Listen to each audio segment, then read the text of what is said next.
Joining us from CommSec is Tom Piotrowski. And Tom, you're here, which means you didn't win Powerball. How is the markets looking this morning?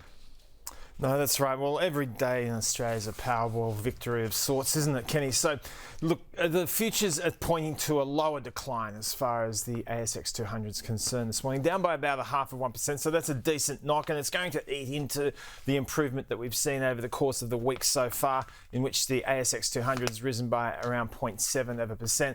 And what we have seen broadly for equity markets overnight in the Northern Hemisphere is that investors are now pensive ahead of the key event of the week, and that is Jerome Powell. He will be speaking at a symposium of central bankers in Jackson Hole. This is a meeting convened by the Kansas City Federal Reserve, and this is where luminaries from the central banking landscape come to talk about the key aspects of central banking and the topics of the day. And here, Jerome Powell is expected to talk about the outlook for interest rates, and the markets are hoping that he is going to basically give the green light for rate cuts in September. The problem is that the pricing on the part of the market is quite a world away from what the Fed has been talking about in recent times.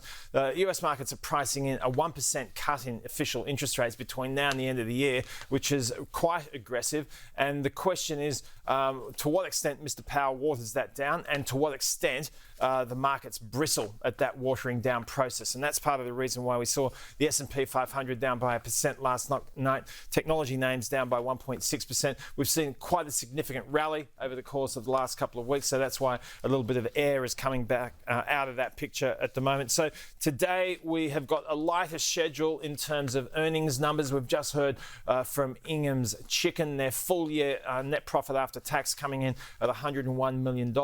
That's below the market's expectations. They were looking for about 110 million. There were some positives in the outlook statement, so it's a question as to how sternly the market deals with that miss in terms of the bottom line. Commodity prices have been a mixed bag, but we saw a decent bounce in oil prices overnight, having reached lows since January. Earlier in the week, we saw a 1.3% improvement in oil prices, so that part of the market might be a little bit of bid this morning relative to the remainder. Tom, thanks for this week.